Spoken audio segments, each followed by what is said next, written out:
Hello সবাইকে, আপনারা সবাই কেমন আছেন? আশা করি আপনারা সবাই ভালো আছেন। আলহামদুলিল্লাহ, আল্লাহর অশেষ রহমতে আমিও ভালো আছি। তো আগের ভিডিওতে আপনাদের সাথে শেয়ার করেছিলাম যে আমি খুলনায় এসেই ঘুরতে চলে গেলাম। তো ঘুরে ফিরে আসার পর বাসায় এসে দেখি আমার বাসায় অনেক মেহমান চলে আসে। তো সবাইকে ফোন করে বলেছিলাম যে আমি বাসায় এসেছি, আপনারা আসেন।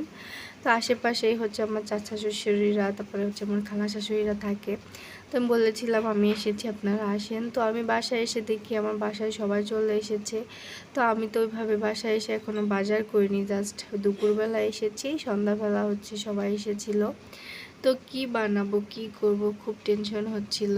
তো আমি আবার বুদ্ধি করে হচ্ছে একটু গুড় নিয়ে এসেছিলাম, যে বাসায় থাকলে শুধু ক্ষুধা লাগে, একটু পিঠা বানায় খাওয়া যাবে। তো ওভাবে চালের গুঁড়াও হচ্ছে ছিল না, তো আমি আটা দিয়ে আর হচ্ছে সুজি দিয়ে এখানে পিঠা বানাচ্ছিলাম, যেহেতু এই পিঠাটাই হচ্ছে সব থেকে ভালো পারি আমি, মানে শর্টকাটের ভিতরে খুব ভালো হয় আর কি। তো প্রথম প্রথম পিঠাগুলো এরকম হচ্ছিল, মাশাআল্লাহ, আস্তে আস্তে পিঠাগুলো খুব সুন্দর হচ্ছিল।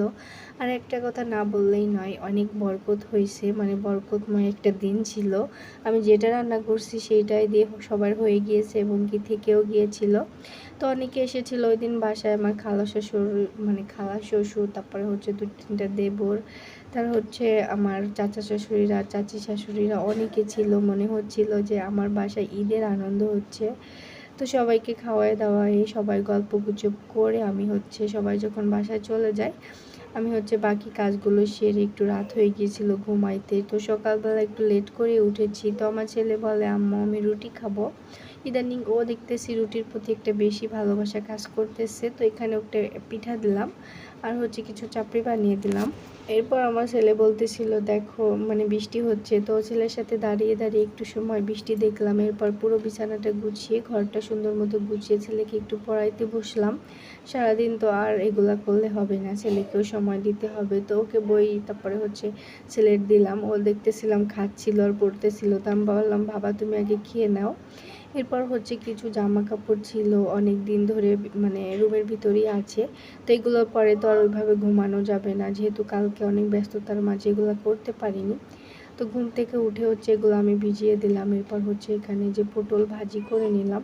সকালবেলা তো ওইভাবে আর অত কিছু খাওয়া যায় না, তো আমি পটল ভাজি আর হচ্ছে ভাত করলাম। এরপর হচ্ছে চাচি শাশুড়ির বাসায় আসি, আসার পরে হচ্ছে লুডুস রান্না করে দিই আমার ছেলেকে খাওয়ানোর জন্য, তো ওকে খাওয়ালাম। এরপর দুপুরবেলা আমি সকাল সকাল রান্না করে ফেললাম। এখানে হচ্ছে একটা তরকারি রান্না করেছিলাম, আর এখানে হচ্ছে মাংস রান্না করেছিলাম, আর হচ্ছে ভাত রান্না করেছিলাম।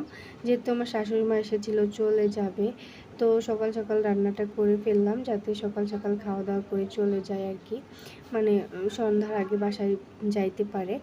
এরপর হচ্ছে আমি বিকালবেলা আমার ছেলেকে নিয়ে একটু হাঁটতে বের হলাম। ওই টাইমে হচ্ছে আমার শাশুড়ি মা চলে গিয়েছিল, তো হয়তো বা একটু মন খারাপ হবে, এই কারণে হচ্ছে আমি ওকে নিয়ে একটু হাঁটতে বের হলাম। তো সন্ধ্যাবেলা আমার ছেলের জন্য কিছু ফল নিয়ে আসে, তো বলতেছিল যে লিচু খাবো, লিচুটা এনো। তো এভাবে তো এখন আর লিচু পাওয়া যাচ্ছে না, তো লিচুর বিকল্প হিসেবে হচ্ছে এখানে আঙ্গুরটা নিয়ে এসেছিল। এরপর রাত্রিবেলা মানে রান্না করেছিলাম দুধ আর হচ্ছে ভাত রান্না করেছিলাম।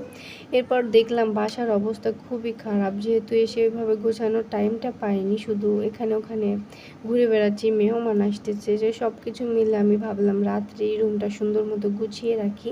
তো দেখেন রুমের অবস্থা কি অগোছালো হয়ে আছে। তো আমি এই যে এখানে সকালে যে জামা কাপড়গুলো ধুয়ে দিয়েছিলাম সব কিছু শুকাই গেছে। তো ভাবলাম এখনই সময়, আমি মানে সুন্দর মতো এখন সব কিছু গুছিয়ে রাখবো। আর দেখেন আমার শোকেজের অবস্থা, কোনো জামা কাপড়ই এর ভিতরে নেই। যেহেতু আমি কিছুদিন এখানে থাকতেছি, কিছুদিন শ্বশুরবাড়ি, কিছুদিন বাপের বাড়ি, আমার জামা কাপড় সব কিছুরই কেমন জানি অগোছালো হয়ে আছে, এখানে ওখানে ছিটিয়ে ছিটিয়ে আছে। তো ভাবলাম যে এখানে একটু যেগুলো এনেছি সুন্দর মতো গুছিয়ে রাখি। তো এই যে আমি একটু আবার ঢং করতেছিলাম, দেখতেছিলাম এর ভিতরে আমার হাতটা সুন্দরই লাগতেছিল। এরপর হচ্ছে আমি এই যে আমার ছেলের জন্য কিছু কেনাকাটা করে এনেছিলাম। ও যেহেতু ছোট মানুষ, ভাবতেছিলাম এই প্যান্টগুলো পরালোকে কেমন লাগবে, আমি তো প্যান্টগুলোকে দেখেই ভালো লাগলো, কিনে ফেললাম। তো এই যে এখানে হচ্ছে আমার কিছু ড্রেস এনেছিলাম, এখানে রেখে দিলাম, যেহেতু এখানে যে কয়দিন থাকবো কিছু তো লাগবে। আর এখানে হচ্ছে আমার বোরকার কালেকশনগুলো রেখেছিলাম। আমার কাছে মনে হয় বোরকা অনেকগুলা থাকবে, আমার অনেক ভালো লাগে। তো এখানে হচ্ছে 5টা বোরকা ছিল, আর এই যে আমার কিছু জামা কাপড় এনেছিলাম, খুব সুন্দর মতো হচ্ছে গুছিয়ে রাখলাম আর কি। এখন মনে হচ্ছে রুমটা দেখে একটু স্বস্তির নিঃশ্বাস ফেলা যাচ্ছে, অনেক ভালো লাগতেছিল। কেমন একটা অবস্থা ছিল, এখন যাই হোক আমার রুমটা একটু একটু করে সুন্দর দেখা যাচ্ছে আর কি। তো সব কিছুই সুন্দর মতো যেটুকু ছিল রুমের ভিতরে একটু গুছিয়ে নিলাম। আশা করি আপনাদের কাছে আমার ভিডিওটা ভালো লেগেছে। যদি ভালো লাগে প্লিজ আমার চ্যানেলটি সাবস্ক্রাইব করবেন। আর সবাই ভালো থাকবেন, আমাদের জন্য দোয়া করবেন। আর নেক্সট ভিডিওতে আপনাদের কাছে অনেক কিছু শেয়ার করব, অনেক কিছু দেখানোর চেষ্টা। আজকের মতো এই পর্যন্ত, আল্লাহ হাফিজ।